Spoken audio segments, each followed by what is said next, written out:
like to start the August meeting for the township. All rise for the pledge of allegiance. Pledge of allegiance To the flag of the United States of America and to the republic for which it stands, one nation, under God, indivisible, with liberty and justice for all. Okay, thank you. Let's do roll call. Matt Brad, Chief, please. Chief, please. Dave Chris, Director of Finance. Jeff Winterbottom, Assistant Manager. Bob Moore, Township Manager. Kyle Miller, Solicitor's Office. Laura McNair, Supervisor. Joe Devana, Supervisor. Sam Nicole, Supervisor. Kevin McDevitt, Chairman of the Board. I'd like to announce that we met in executive session to go over issues of personnel and litigation. Okay, next item on the agenda is to approve the regular meeting minutes for July 23rd, 2024. Is there any questions on the minutes? None being, I'd like to entertain a motion to approve. I'll make that motion. Thank you, Supervisor Devanis. Do I have a second? Second. Thank you, Supervisor Coleman. All in favor? Aye. Opposed? Ayes carried. Citizens to be heard.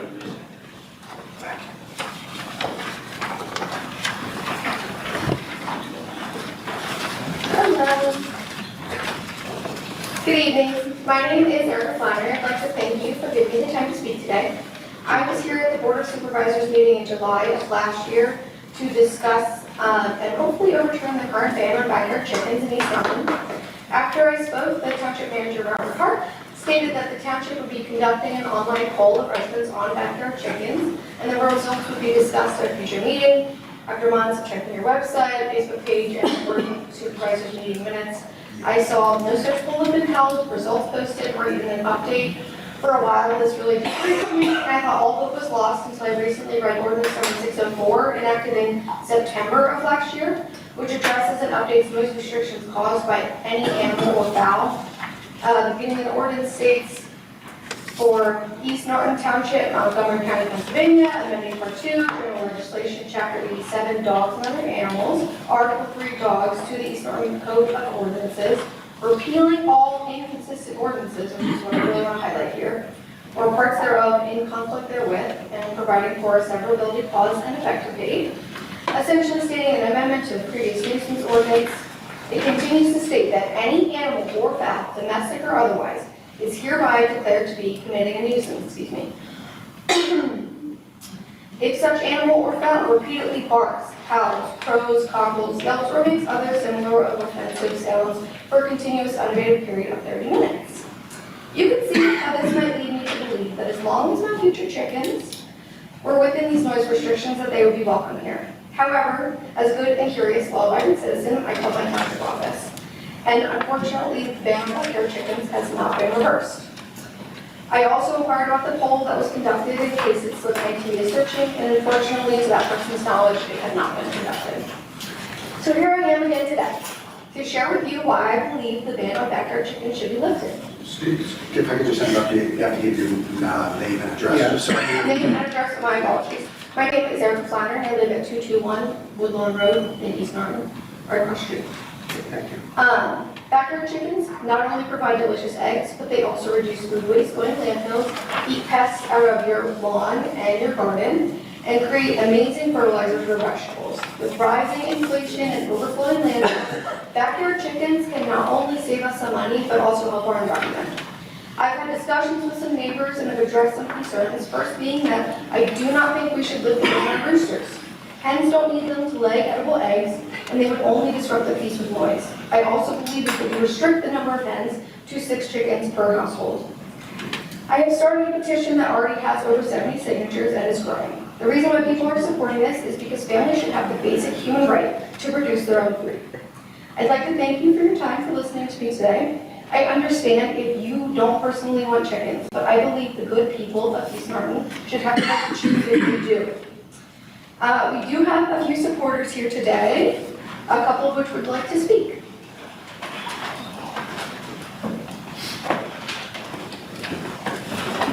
Could we have your name, please? Of course. Joe Quinn, 221 Woodlawn Road. That's my wife. Firstly, thank you. Thank you for taking the time to listen to us. I understand providing a small amount of leniency with regard to the township ordinance for keeping chickens is, some might see it as an inconsequential issue, or as a fringe issue, or as, an issue that a small, passionate number of people have to care about, but I assure you that having a progressive policy towards sustainable food sources like eggs for East Orange Township residents is neither small nor fringe. The ordinance to allow residents to keep small numbers of chickens is an opportunity to not just enhance the community at the kitchen table, but bring neighbors together over meals and sharing food and groceries, and serves to bring East Orange closer to a greener, more sustainable future. Other townships have adopted these common sense permissions because they understand residents have large enough yards to accommodate food gardens and small chicken enclosures. This is a basic part of the human experience, and they want to teach their children life skills like responsibility and animal care. Inflation is also a major concern. Supermarket trips for the young and old are harder than ever with food prices where they are, and granted, that's obviously not the fault of anyone here, but we do have the power in this room to decide whether or not we can relieve some of that financial pressure, allowing residents to be empowered with the option to help themselves. Again, we're just talking about giving people the option. We all try to watch what we eat. When I buy eggs or really anything at the supermarket, I try to buy local, I try to buy organic. I try to buy food that's not sprayed with cancerous pesticides, things like that. I like food that's ethically grown. I love a farmer's market. But when you try to buy something as simple as 12 organic eggs and it can cost us almost $7 at the grocery store when I'm checking out, and I see the money leaving my bank account, I understand that this is not a small or inconsequential issue as it is. We're not asking really for much of anything. We don't need money. We don't need statues to be built, no roads to be fixed, no awards to be given. The only thing you need to do is to say yes. Other townships around us have embraced this progressive, community-driven future. Say yes to a greener East Orange that's less dependent and more independent. And you have the ability to help residents and neighbors in a way that others can't, and I think that's really cool. And I think that people are looking to issues like this when they're voting, and I know that we can all count on you here to help us out by helping us help each other. Let us know what needs to be done to get this done. And thank you very much. I appreciate your time. Thank you.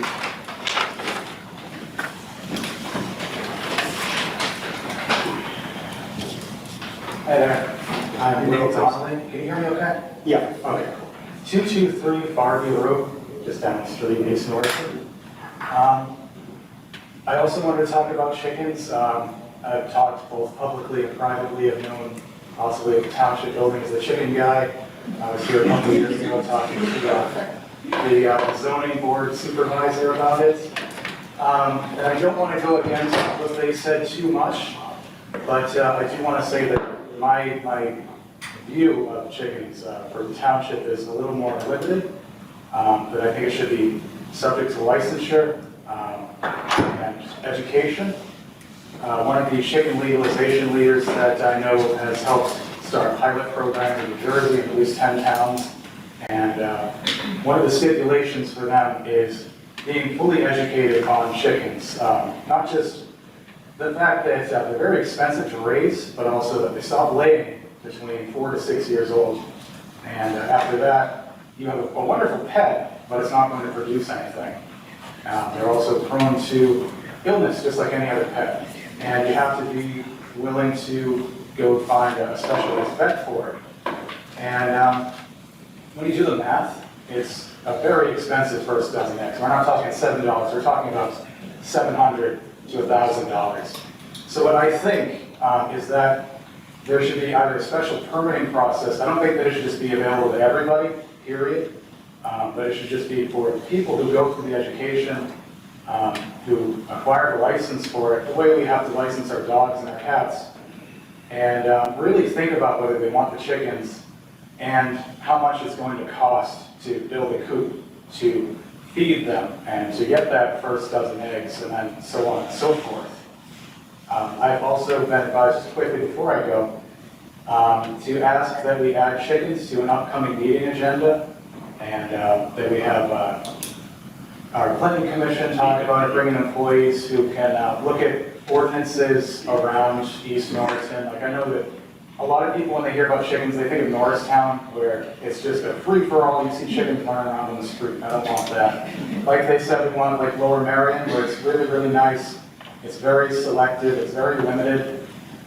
We want only people who really want the chickens to have them, and who've done the background checks and the education on it.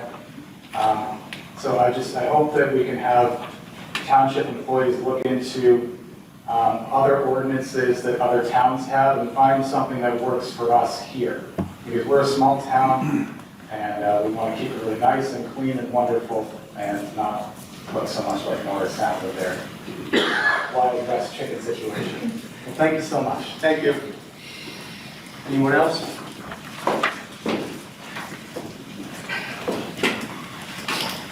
Good evening, my name is Gwendolyn Bivens, I'm at 2111 Broadway, and I think everybody knows me by now. No complaint, concern. I'm still concerned about that lawn business. The trucks are getting bigger and bigger and bigger. I moved in my area, it'll be 30 years in December. And I moved for residential, not commercial. And I'm right on that corner. Saturday mornings, Sunday mornings, faithfully, between 6:30 and 7, I'm woken up by huge trucks rattling my windows. I do understand that you go through a process. I went through a process for 20 years, almost 25 years, I can say, with my neighbor next door. I waited and waited, and I know it's a process. But it's an ordinance that says my area is residential, something needs to be done. I'm all for people making a living. I just paid a tax bill today. I pay a lot of taxes to be in comfort. So it's a concern. And I know you do your job, and I know you guys do what you can do, but please limit the trucks. If you can limit them to pickup trucks, fine. Just like today, I was looking out my window. Little kid is getting ready to get out of the car. I've been no more than about 5 years old. Here comes this huge truck. So we don't want something to happen and then be on the news and say, we should have, could have, would have. I'm just concerned. If I can jump in just very quick. You'll understand when I say this, forgive me for not being able to comment too much on it right now, because that issue will be going in soon in front of a local jurist who will remain nameless. Correct.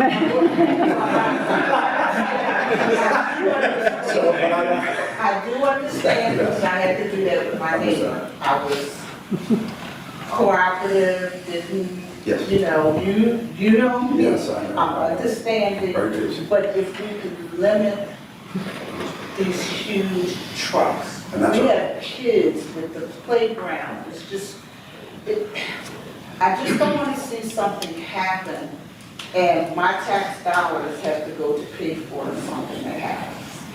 Understood. You know, because if so, you can give me my money back that I paid today and I can I hold went to the it. school district today. Right. And I can hold it and you guys can come and get it back from me if you need it. Thank you. Thank you. Okay, I'd like to do a swearing in of a township supervisor, Sam Coleman.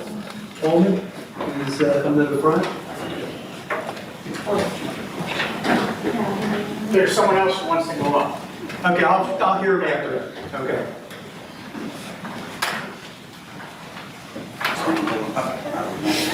There you go.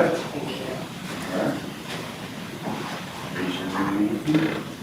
Repeat after me. I, Samuel Coleman IV, I, Samuel Coleman IV, do solemnly swear do solemnly swear that I will support, obey, and defend that I will support, obey, and defend the Constitution of the United States the Constitution of the United States and the Constitution of this Commonwealth, and the Constitution of this Commonwealth, and that I will discharge the duties and I will discharge the duties of Township Supervisor of Township Supervisor in East Narden Township, in East Northern Township, Montgomery County, Montgomery County, with fidelity. with fidelity. Congratulations. Thank you.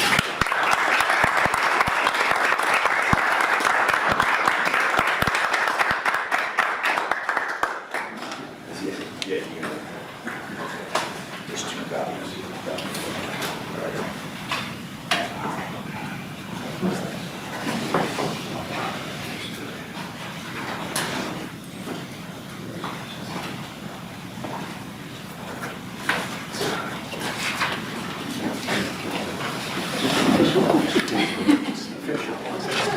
Congratulations. Okay, there was somebody for comments to be heard?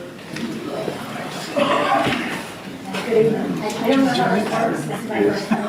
Yeah, it's your name and address. Just expected there to be a photo, so I don't want to take anything away. No, you're fine. My name is Sonia. Get the name of And I am here to support backyard chickens as well. She lives in Hudson. I bought a commercial property that I got a variance to live in. I put about $250,000 of my own money into improving this property that is in a very visible place in East Norton.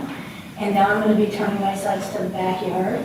I grew up with chickens, and I know that the concerns that people have are normally the noise and any kind of, it's an animal, so how do you manage the animal? So I just want to support having a few backyard hens, no roosters, no other type of loud fowl, no novelty things like a peacock, just chickens for eggs, but they're also very good little lambs. So part of my landscaping, I would like to include a few backyard hens. I know what I'm doing with them. I actually am not against having, they are a specialty animal, so I'm not against having a licensure or something like that, because having a pet that requires special care, it's not just a dog or cat, this does require something you have to keep other things from eating it if it lives outside. I'm not against that, but it seems to me it's common sense to allow people to have something quiet that actually improves their property on their own land as part of their improvements. And as part of having a healthy lifestyle where I grow my own vegetables as it is, I grow my own plants and herbs, and I'd love to have chickens just like when I was a kid, to do them, so I'm just here to put in my 2 cents. Okay, thank you.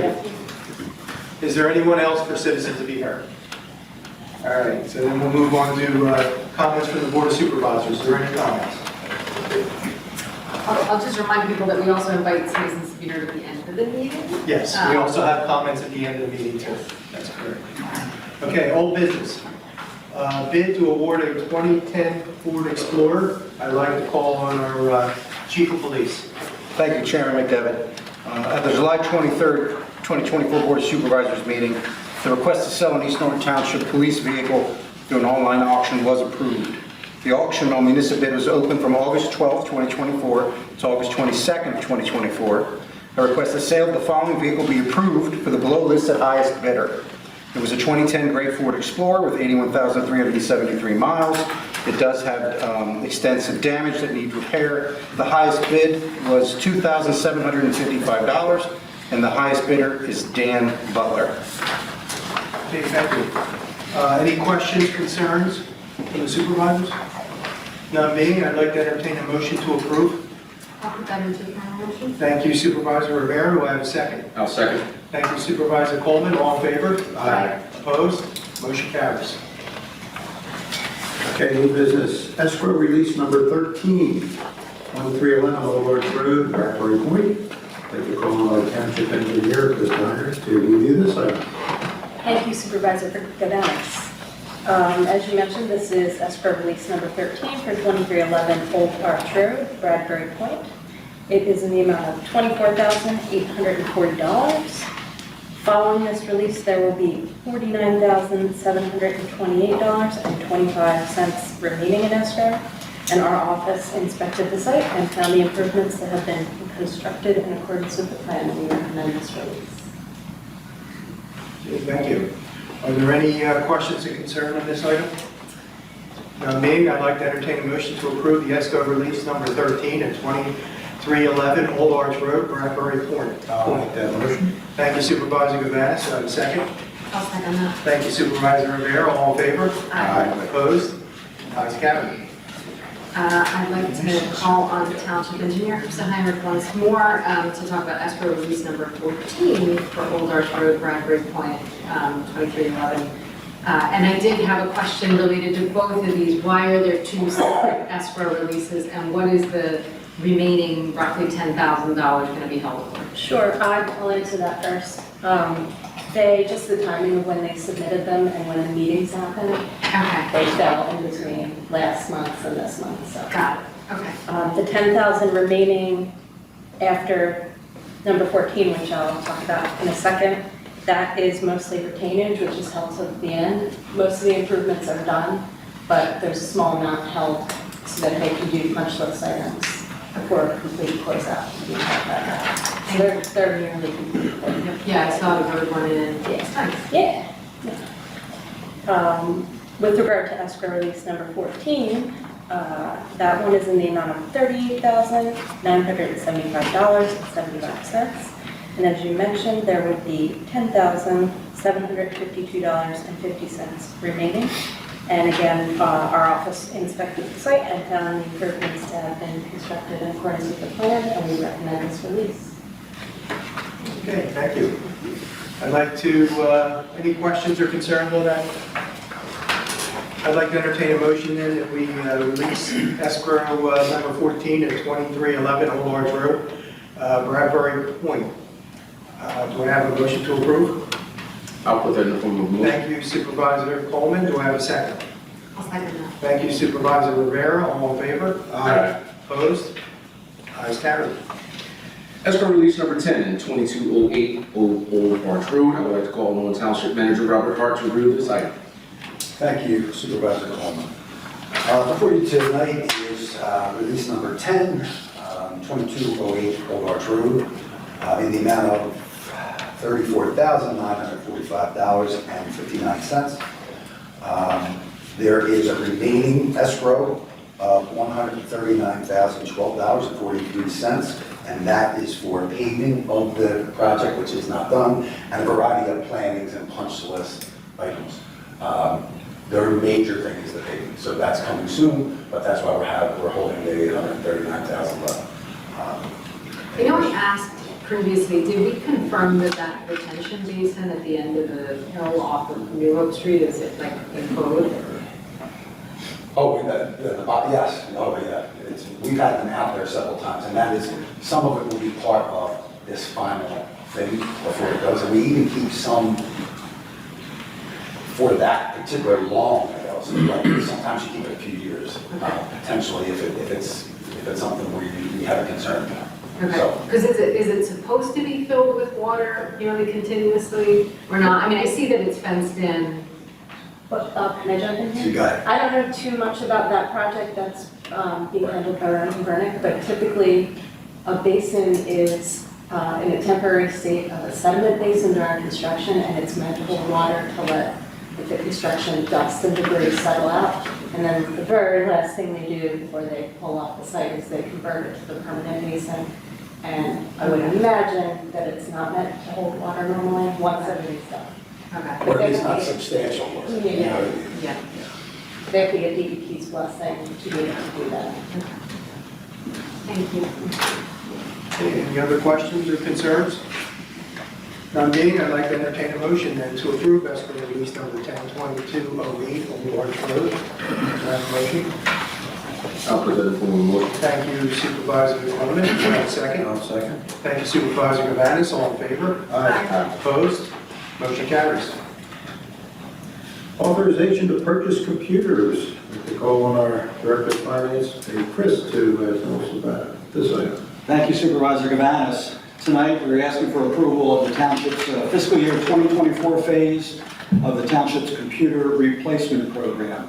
This year's phase involves computers that were last replaced 6 years ago, and they're now quickly approaching the end of their optimal performance life. What we're asking for is authorization to purchase 5 HP computer systems from PrismWorks Technology for a total of $9,246.60. The purchase would include 4 desktop systems and 1 laptop system. Be glad to answer any questions you might have. Are there any questions from the board? Okay, now being, I'd like to entertain a motion then to approve and authorize to purchase computers. Do I have a I'm motion? sorry, I can't read this. Who uses the desktop systems? Okay. We do have a number of people who are better suited for desktop systems. Got it. I will put that into the form of a motion. Okay, thank you Supervisor Rivera. Are there any other questions that we can move on? None being, do I have a second? I'll second. Thank you Supervisor Coleman, all in favor? Aye. Opposed? Motion carries. Financial consulting proposal. I'd like to call on Assistant Township Manager Jeff Winterbottom to review this item. Thank you, Supervisor Rivera.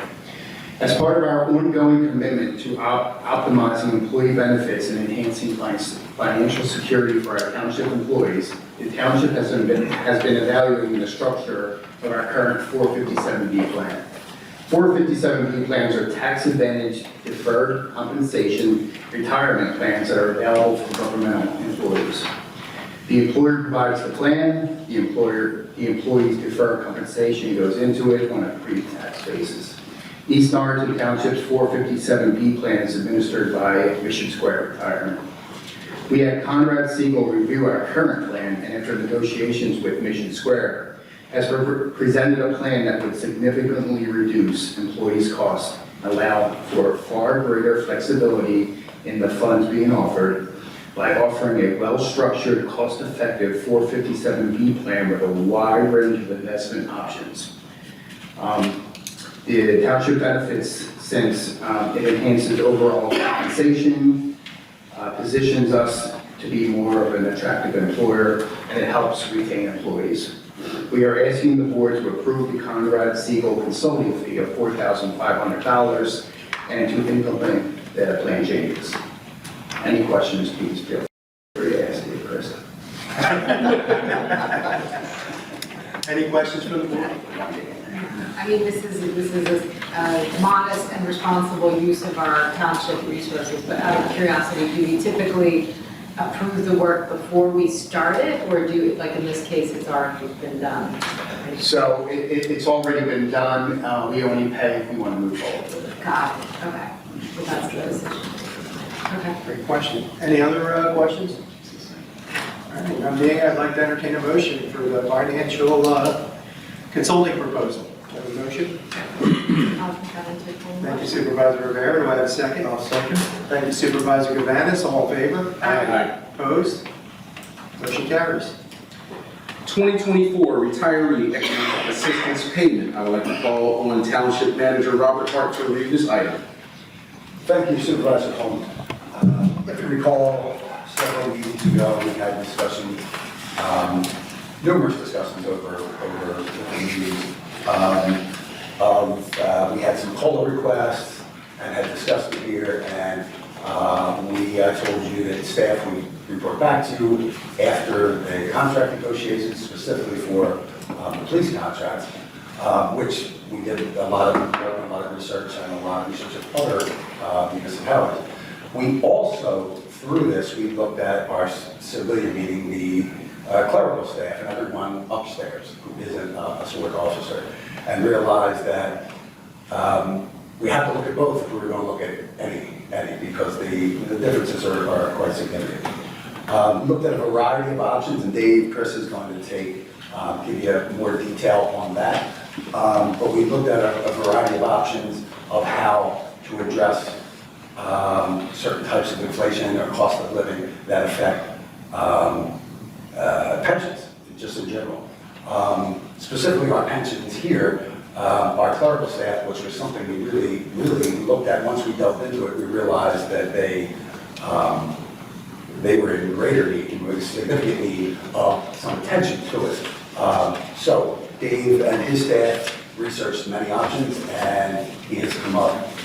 We had worked on a plan that we have in front of you tonight, and they will explain it, and hopefully, if approved, we can turn this around, these funds around to all retirees, both civilian and uniform, in a matter of weeks. So, Dave?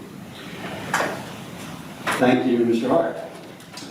So before you tonight is a plan that we put together that's been labeled our periodic pension economic assistance plan.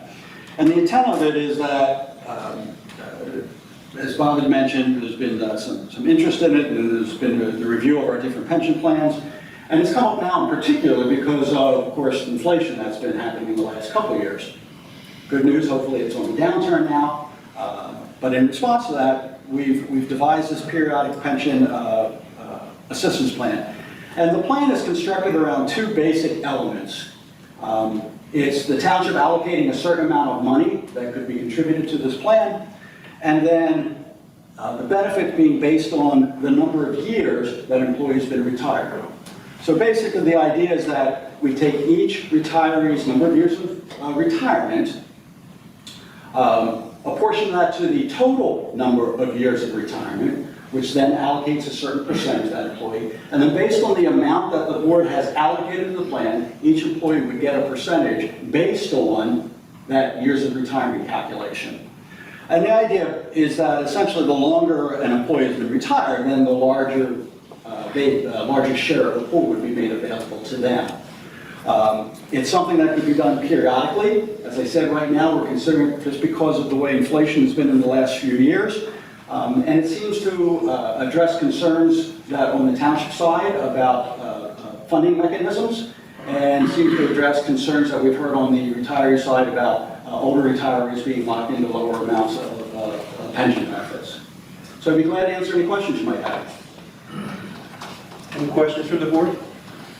So just to be clear, so everybody understands, I think you mentioned the longer someone's been retired, they can possibly get a greater percentage Correct. of that. So there'd be a set pool of money made available to the plan, and then the allocation based on the years of retirement for the employee. So yes, the longer they've been retired, the larger percentage of the amount that they receive. Correct.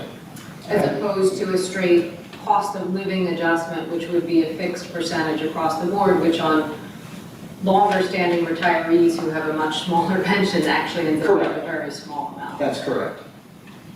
In fact, I'll give you an example. If you go to the standard, say, COLA representative situation, which we discussed earlier in townships, and we're moving away from that clause. Some of our, if you look at our oldest or longest retired officer or officer uniformed retiree, a percentage or 1% COLA would give them $7 more a month.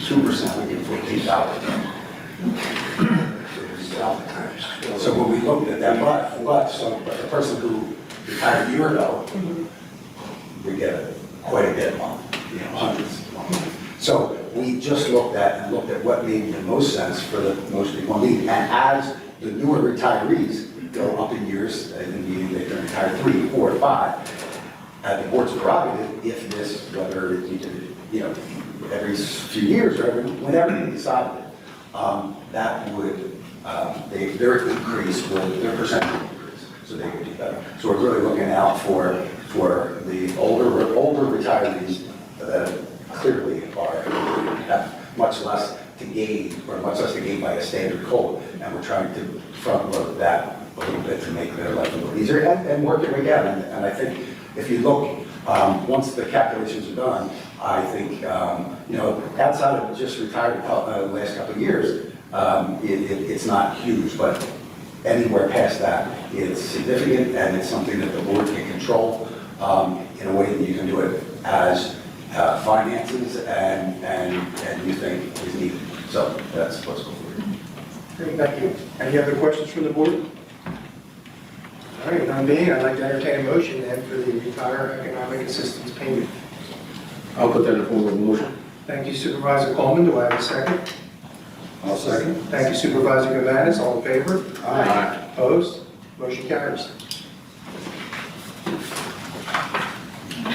Ordinance appointment of alternate member for the zoning hearing board.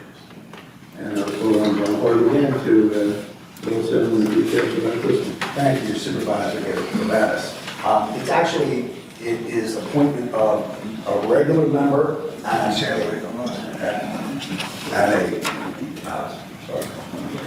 regular member and an alternate member.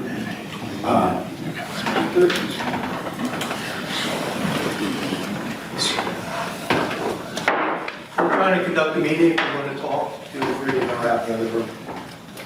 Thank you. So before you tonight, I don't see Mr. Whaley here, I was looking for him, because he's at our meeting. Mr. Whaley is, before you tonight is the appointment of Mr. Whaley, Robert Whaley, as moving up to as the regular member of the zoning hearing board to fill out the remaining term of Supervisor Coleman at December 31st, 2025, it expires. And it can be, reappointed as that. And approve the appointment of Dana Coleman as alternate member of the zoning hearing board for a balance of the 3-year term ending this December 31st, which would be a reappointment at the end of this year. So that's what's before you tonight. And timing was of the essence because there are some significant issues on the zoning hearing board agenda for, I'm told specifically from their solicitor that the board, we had to get something done before their September meeting. So that's what's before you. Okay. Any questions or concerns on this? All right, now being, I'd like to entertain a motion to approve an alternate member of zoning hearing board. I'll put that in form of a motion. Thank you, Supervisor Coleman. Do I have a second? I'll second that. Thank you, Supervisor Rivera. All in favor? Aye. Opposed? Motion carries.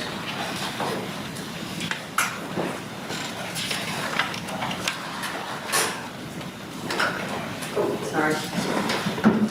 Doing some quick math. Because our last item is our monthly expenditures, July 23rd through August 26th, 2024. I'd like to call upon our finance director, David Chris. Thank you, Supervisor Rivera. And you are correct. We've presented for the board tonight are the expenditures for the period of July 24th to August 26th. Our total expenditures for that period of time were $1,001,024.51. Our accounts payable expenditures, which included payments for utilities, supplies, services, and other authorized purchases, totaled $394,572.17. And our payroll expenditures, which includes payments for salaries, wages, and taxes, included $606,452.34. So again, tonight, we're asking for approval of the expenditures totaling $1,124,050.51. I'd be glad to answer any questions you might have. Any questions from the board? All right, and none being, I'd like to entertain a motion then to approve the monthly expenditures. I'll make that motion. Thank you, Supervisor Rivera. Do I have a second? A second. Thank you, Supervisor Coleman. All in favor? Aye. Opposed? Motion carries.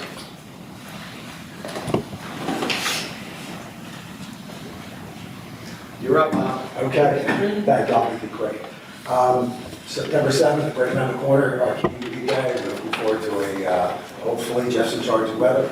So we're hoping for a fantastic day. We always get 4,000 or 5,000 people here. Now it's really exploded into something special. We have a few surprises that we do every year.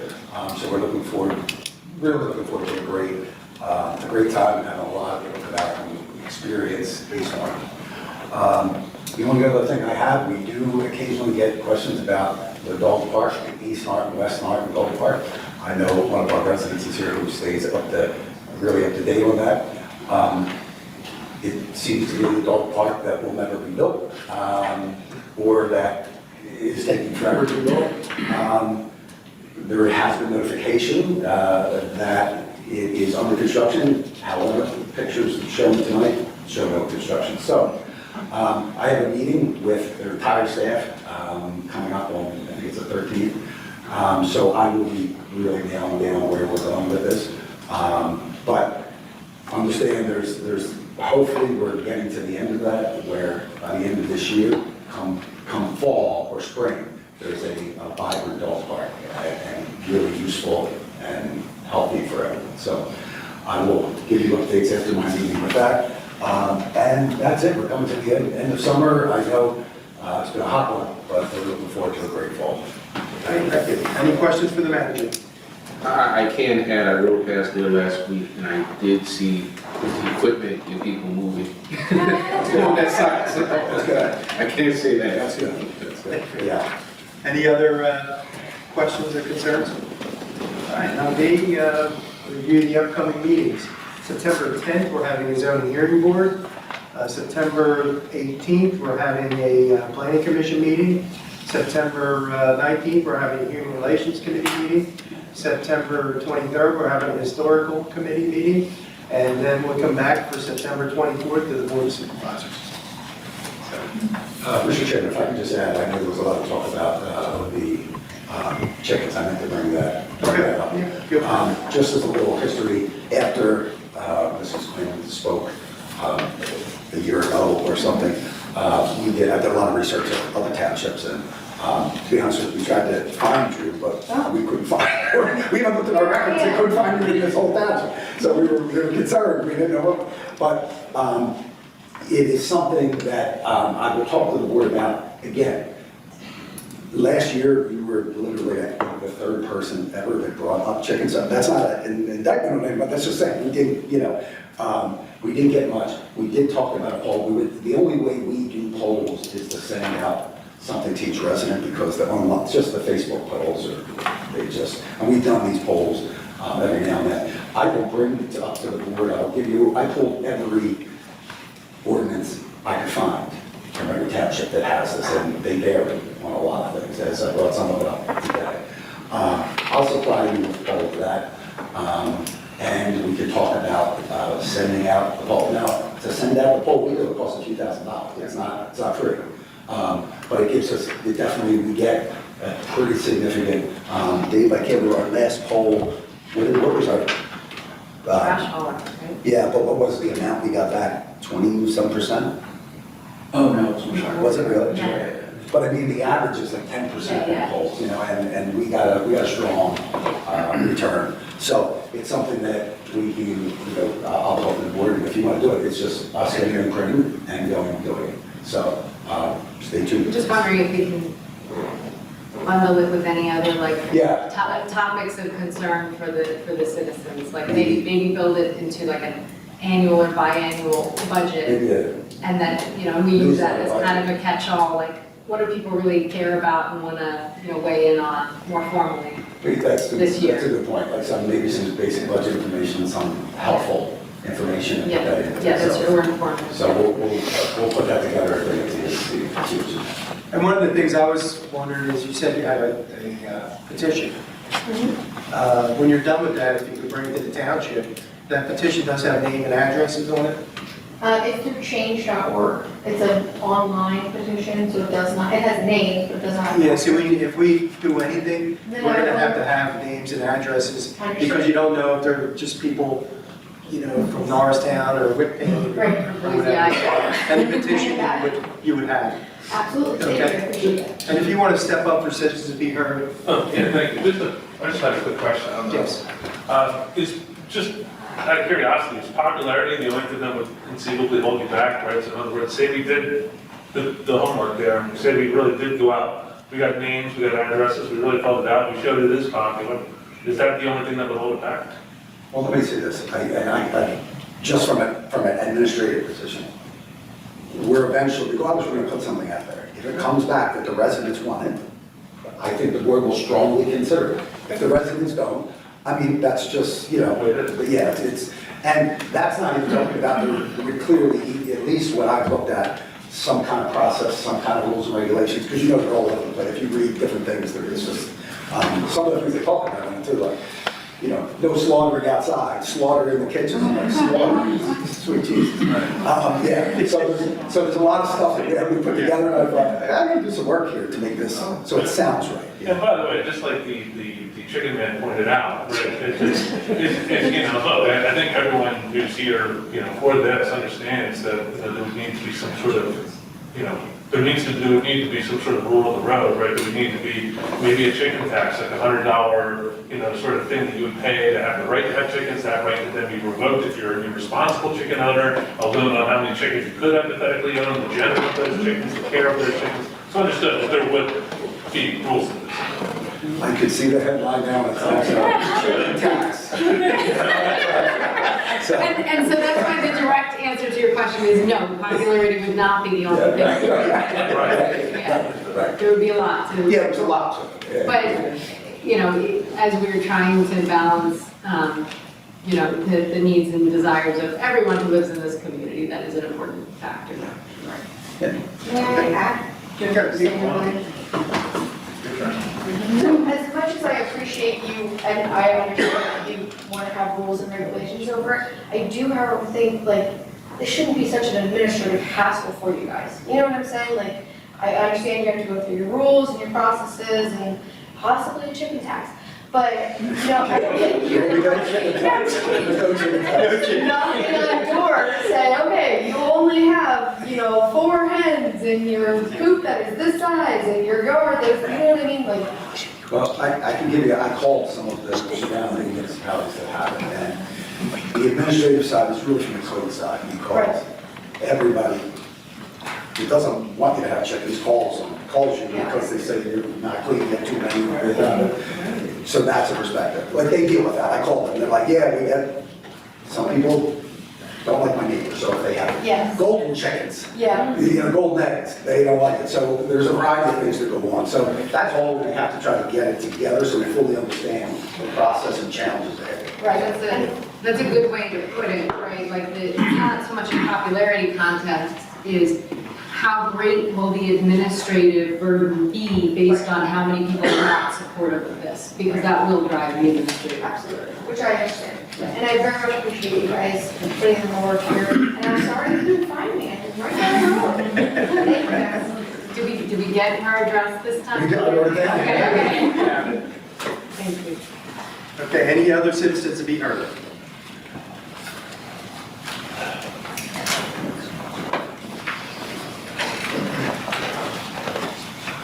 David McDermott, retired officer from East Orange Township. On behalf of the retirees here tonight and uniform-wise, and I think it's great that the non-uniform are being brought in also. I think it's wonderful. We'd like to thank the board, and we'd like to thank Mr. Hart, Mr. Winterbaum, and Mr. Christie in regard to all their hard work and all your hard work in regard to this situation. As I had mentioned before, I've been associated with East Orange as an officer and retiree for well over 40 years. And, a COLA had never been thought about in regard to the uniform and the non-uniform. And we appreciate the fact that that has come into effect. We just have a couple of questions in regard to, you mentioned the 1% COLA would be about $7. Mr. Hart, were you or Mr. Christie able to determine, let's say someone has been retired for 30 years, do we know what that amount would be, or 20 years, or 10 years, an approximate amount? Without, you mean if there was a call? No. Or this? For this road? Well, we're going to, everything will be sent to individuals. We deliberately didn't talk about individual money. We did that for a reason, because we don't think that's fair, but we will get that to you very quickly. The thing I said about I used somebody to remain nameless who has been retired for a long time. When we looked at it, a 1% COLA would have gotten that person $7 more. $7.11. You see, so we immediately thought, well, that's not going to work. So we looked at a lot of different options. I think you'll see, and we will get that to you, a breakdown of everything and the calculations, how it works. We said it here, but we're going to get it to you in writing, so you have it. And then you'll be able to figure out anybody's. All right, well, thank you very much. I just got another question for you. I just want to make sure I interpreted what you had said correctly. So the officers that are going to retire, let's say, or the employees that retire going down the road, they will be included into this program? No. No. This is, so that here's what it is, theoretically, I mean, just understand this is all theoretically. The board is doing this as a one-time thing. They could do it every 3 years, 2 years, 3 years, 4 years, 5 years. They could skip a year, they could skip 2 years, they could do it 3 years in a row, depending on finances, all those types of things. Okay. Most, I would say a majority of the retirees will get this assistance checks would be more than they would get in several years if we had done it on that call. Without saying actual numbers, I'm trying to. So the door could be open periodically? Periodically, absolutely, yes, yes. All right. Yeah. Thank you very much.